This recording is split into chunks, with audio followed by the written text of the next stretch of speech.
पाजी आप तो बिल्कुल ही आगे आगे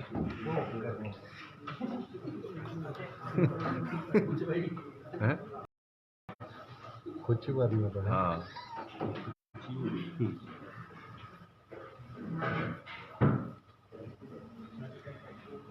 75 बंदा हो गया।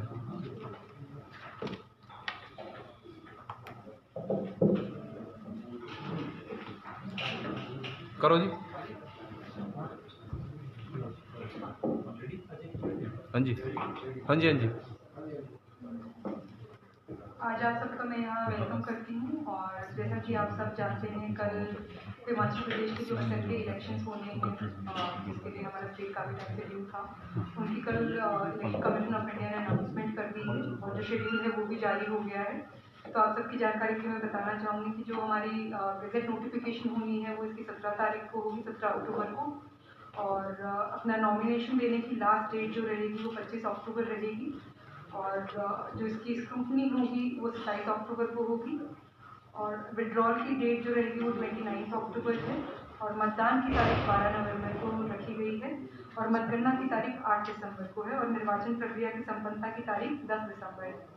तो जैसे ही कल ये अनाउंसमेंट हुई है उसके साथ में ही जो मॉडल कोड ऑफ कंडक्ट है वो अपना इन प्लेस हो गया है। साथ ही साथ हमने एक सेक्शन 144 का नोटिस होता है वो भी हमें जारी कर दिया है और जिसके हिसाब से ये लोगों को प्रतिपादित किया गया है कि वो लोग अपने साथ कोई भी वेपन कैरी नहीं करेंगे until unless they are from the accepted category, जो कि नोटिस में ही दी गई है।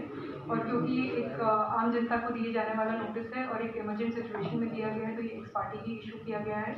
इसी नोटिस के साथ साथ में एक स्क्रीनिंग कमेटी भी बनाई जाएगी जो कि जिसमें पुलिस के दोनों जो पुलिस अधीक्षक हैं हमारे बद्दी जिला के और बद्दी पुलिस डिस्ट्रिक्ट के और सोलन पुलिस डिस्ट्रिक्ट के और मैं, हम तीनों मिलकर उस कमेटी के मेंबर्स होंगे। उसमें वेपन्स जो डिपॉजिट किए जाने हैं उनकी स्क्रीनिंग होगी और जिन जिनको वो नोटिस दिए जाएंगे वो नोटिस आरओ के थ्रू सर्व कराए जाएंगे। उनके रजिस्टरिंग अथॉरिटी जो है जिन्होंने लाइसेंस दिए हैं आर्म्स लाइसेंस उनके थ्रू सर्व कराए जाएंगे और जिन जिनको वो नोटिस सर्व होंगे दे आर ड्यूटी बाउंड कि वो लोग अपने जो वेपन्स हैं वो जमा कराएं और अगर नहीं जमा कराते हैं तो उनके खिलाफ जो भी कानून कार्रवाई बनती है सेक्शन 188 और आईपीसी में वो की जाएगी। और साथ ही मैं आपको बताना चाहूँगी हमारे पास अभी 10 तारीख को ड्राफ्ट रोल जो है वो भी पब्लिश हो गया है और उसके हिसाब से हमारे सोलन जिला में 4,13,408 मतदाता हैं जिनमें से 2,01,25 जो और 2,13,283 मतदाता पुरुष हैं। और अभी आज की डेट में हमारे पास 11,858 ऐसे मतदाता हैं जिन्होंने अभी 18 वर्ष की उम्र पूरी की है जो पहली बार इस इलेक्शन में अपना वोट डालेंगे। तो मेरी आप लोगों के माध्यम से भी उन यंग जो हमारे वोटर्स हैं उनको एक अपील रहेगी कि वो जरूर। साथ में हमारे यहाँ पे 7,030 जो है वो 80 वर्ष से ऊपर के मतदाता हैं और दिव्यांग मतदाता जो हमारे इलेक्ट्रल रोल में रिकॉर्डेड है वो 3,797 मतदाता हैं। इन मतदाताओं के लिए भी इस बार इलेक्शन कमीशन द्वारा एक स्पेशल इनको फैसिलिटेट करने के लिए एक जो पोस्टल बैलेट है उस टाइप का एक घर बैठे इनको वोट करने की सुविधा दी जाएगी जितने भी हमारे जो रोल में दिव्यांग मतदाता हैं और जो 80+ मतदाता हैं और उनको एक फॉर्म भरना होगा जो कि वो अपने आरोप के पास दे सकते हैं अपने बीएलओ के थ्रू और जो वो फॉर्म भरेंगे उसके बाद उनका नेम जो है उसमें इस चीज़ के लिए मार्क हो जाएगा कि वो पोस्टल बैलेट के थ्रू घर बैठ के अपना मतदान करना चाहते हैं। और ये चीज़ मैं आपके माध्यम से फिर से उन्हें बताना चाहूँगी कि जो लोग इस चीज़ को फैसिलिटी को अपनाना चाहते हैं वो लोग फिर उस दिन बूथ पे जाके वोट नहीं कर सकते हैं। तो लोग सोच समझ के कि वो उस दिन बूथ पे जाना चाहेंगे कि जो इन्हें फैसिलिटी प्रोवाइड की जा रही है घर बैठ के वोट देने की उसे अपनाना चाहेंगे, उसका सोच समझ के ही इस्तेमाल करें क्योंकि एक ही जगह वोट देना अलाउड होगा, दोनों जगह वो जाके नहीं दे पाएंगे। साथ में हमारे पास ईवीएम मशीनें जो हैं इसके लिए इनफ नंबर में हमारे पास उपलब्ध है, उनकी फर्स्ट लेवल चेकिंग हो चुकी है और एज पर ईसीआई शेड्यूल जो उनकी रैंडमाइजेशन होगी और जो कॉन्स्टिट्यूंसीज में दी जाएगी वो हम दे देंगे। साथ में पोलिंग पार्टीज़ के लिए भी जो हमें डेटा इकट्ठा करना था वो भी सफिशिएंट मात्रा में हमारे पास मतदान के लिए जो पोलिंग पार्टीज़ के हमें पर्सनल चाहिए वो भी डिस्ट्रिक्ट में उपलब्ध है। साथ और इस बार ECI के डायरेक्शंस हैं कि 50% जो हमारे पोलिंग बूथ है वहाँ से हम वेबकास्टिंग भी करेंगे, उसके लिए भी जो बूथ है उनका चयन किया जा रहा है। और क्योंकि हमारे यहाँ 579 बूथ्स हैं जितने और जो भी रिविजन्स हुए हैं उनके बारे में, उनमें से 291 बूथ्स हम प्रपोज कर रहे हैं जहाँ पे वेबकास्टिंग की प्रक्रिया अपनाई जाएगी।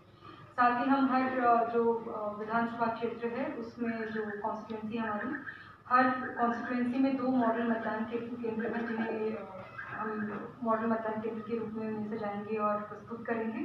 और साथ में हर कॉन्स्टिट्यूंसी में एक मतदान केंद्र ऐसा होगा जो एक्सक्लूसिवली महिला जो हमारी पर्सनल है, चाहे वो पुलिस की हो या फिर हमारी मतदान पार्टी हो, वो महिलाओं द्वारा ही मैनेज की जाएगी। हमारे यहाँ पे जैसा कि आप सब जानते हैं 5 कॉन्स्टिट्यूंसीज हैं और 5 में हमारे RO, CRO सब इन प्लेस हैं। और जो हमारी FST और SSTs की टीम है वो भी कल से एक्टिवेट होगी जैसे ही MCC का कोड लगा है। साथ में 70 सेक्टर मैजिस्ट्रेट्स और sector officers and 17 sector magistrates की भी हमने तैनाती की है जो कि हर बूथ चेक करेंगे और पूरे इस मतदान की जो हमारा प्रक्रिया है उसको सुचारू रूप से संपन्न करने में हमारी हेल्प करेंगे। साथ में यहाँ DC ऑफिस में और ROs के ऑफिस में भी कंट्रोल रूम्स इस्टेब्लिश किए गए हैं ताकि कोई भी अगर किसी की शिकायत हो हम वहाँ पे उन्हें सॉर्ट आउट कर सकें।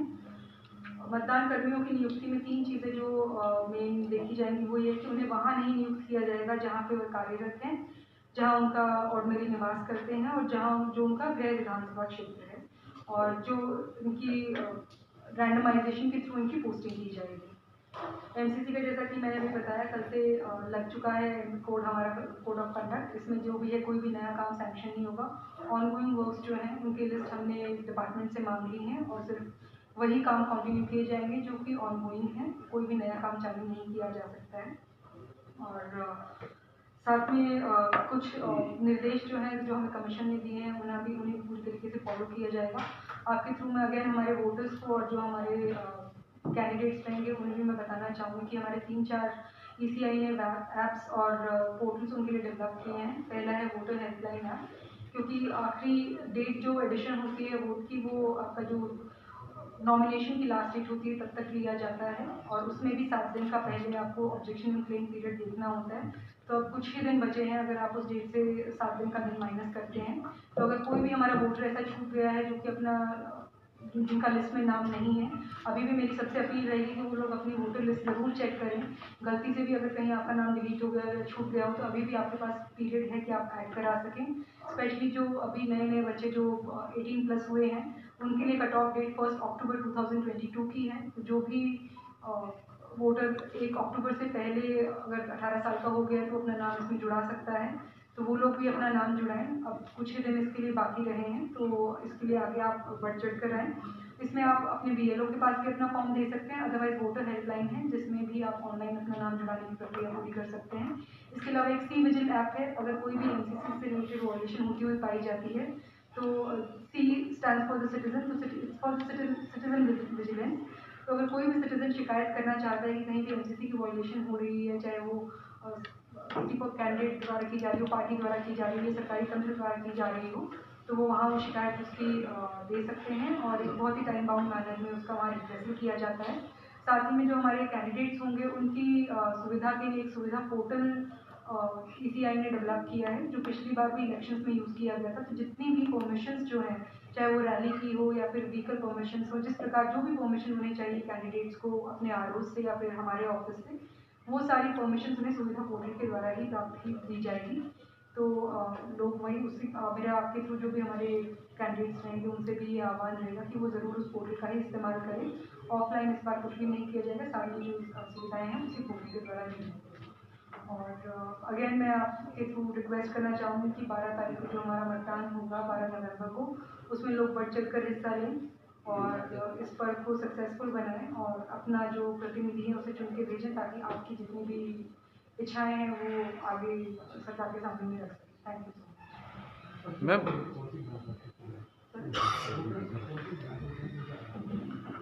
इसमें मैं आपको आप उसी का जानना चाहते हैं कि मैं सबका ही बता दूं आपको 5 जोड़े?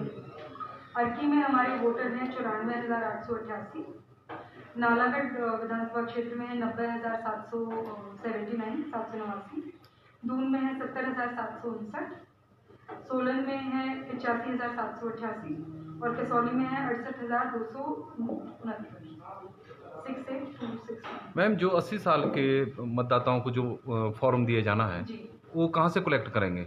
वो उनके BLO उनके पास ही आएंगे, उन्हें कहीं नहीं जाना है। तो घर जब पूछने आएंगे उनसे तो वो अपना चॉइस दे सकते हैं कि वो उस फॉर्म को फिल करके अपना वो घर बैठे वोट देने का अधिकार प्राप्त करना चाहते हैं या उस दिन बूथ में जाके ही करना चाहते हैं। ठीक।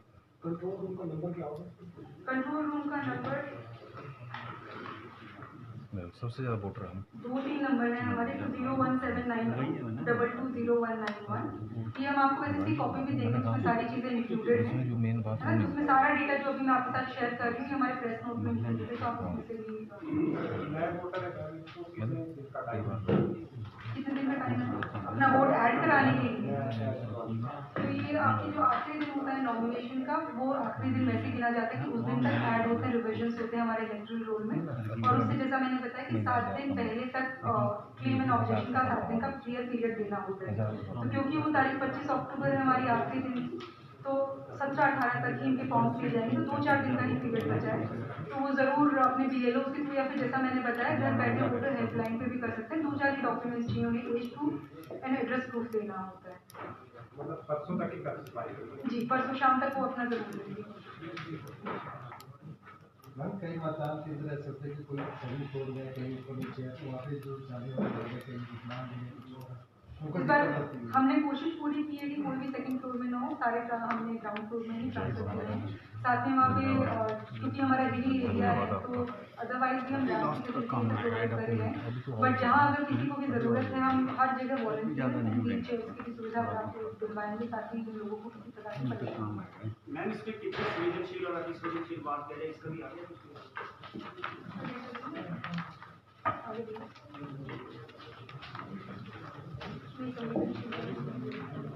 हाँ, सॉरी, ये भी आपके उसमें संवेदनशील जो है हमारे टोटल 84 है, जिनमें से 34 अर्की में है, 15 नालागढ़ में है, 20 दून में, 7 सोलन में और 8 कसौली में। और अति संवेदनशील जो है हमारे 30 पोलिंग बूथ्स हैं, 3 अर्की में, 13 नालागढ़, 12 दून, 2 सोलन में और कसौली में कोई भी अति संवेदनशील बूथ हमारा नहीं है। मैम, जैसे कि 4 सीटें लग चुकी हैं, तो पोस्टर वगैरह लगे हुए हैं,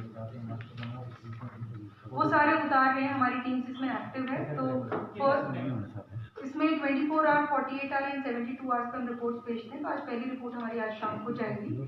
कोशिश रहती है हमारी 24 में ही करते हैं, बट क्योंकि इतना बड़ा आप जानते हैं वास्ट एरिया है और लिमिटेड नंबर है हमारी टीम की, तो कल तक मोस्ट प्रोबेबली हम सारे कर लेंगे। मैम, ये आम कब तक सबमिट कराने में लास्ट डेट है इसकी? इसमें अभी हमारी जो जिसमें अपने स्क्रीनिंग कमेटी है उसकी मीटिंग हमारी 17 तारीख को है, जिसमें दोनों पुलिस अधीक्षक जो है वो अपनी डिटेल्स लेके आएंगे किन किन को लगता है कि जिनके आर्म्स हमें डिपॉजिट करने चाहिए, जिसमें कि ऐसे लोग हो सकते हैं जो बेल पे रिलीज हुए हैं या फिर पहले कोई क्रिमिनल ऑफेंस में उन्हें कोई राइटिंग या इस प्रकार के इलेक्शन रिलेटेड ऑफेंसेस में वो कोई चार्जशीट वगैरह उनके खिलाफ पेश की गई हो। तो जो एग्जॉस्टिव लिस्ट आएगी उसके हिसाब से फिर हम उन्हें नोटिस देंगे। आई थिंक उनको 7 डेज का पीरियड उसके बाद रहेगा नोटिस रिसीव होने के बाद कि वो अपने आर्म्स डिपॉजिट करें। ये सबको जरूरत नहीं है जमा? सर, इस बार सबको ज़रूरत नहीं है। पहले जनरली हमारा ये रहता था कि सब लोग आके दें, बट कोर्ट के नोटिस के बाद में इसमें एक स्क्रीनिंग कमेटी का गठन किया गया है और जिसको कमेटी कहेगी, अगर कमेटी को लगता है कि पूरा ही एरिया इतना संवेदनशील हो गया है कि सभी के हमें डिपॉजिट करवाने चाहिए तो वो भी कराया जा सकता है, परंतु अभी हम केस बाई केस बेसिस पे इसे डिसाइड करेंगे। कैश कितना चाहिए?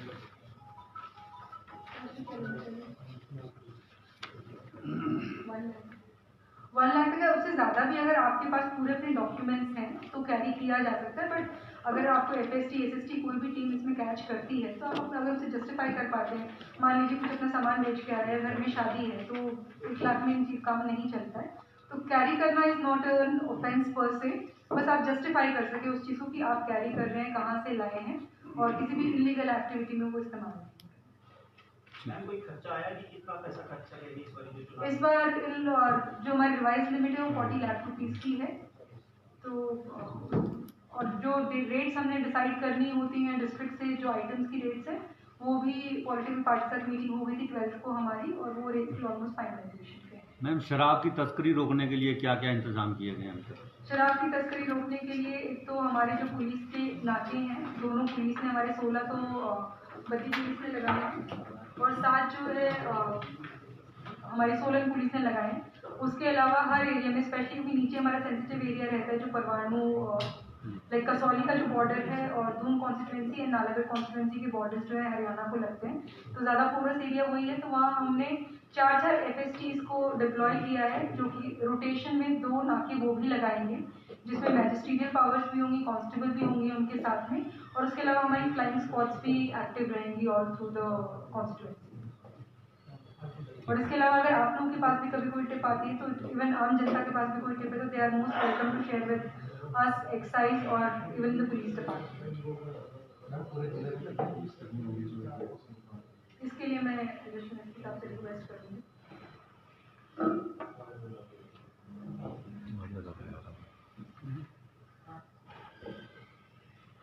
जैसा आपको पता है कि यहाँ पर 2 पुलिस के जिला हैं, एक बद्दी और एक सोलन। जो बद्दी वाला है उसमें 2 कॉन्स्टिट्यूंसीज हैं और जो सोलन है इसमें हमारे पास 3 कॉन्स्टिट्यूंसी। तो यहाँ पर जो हमारी टोटल रिक्वायरमेंट रहेगी वो 41 NGO grade 1, 125 head constables, 695 constables और 330 HH।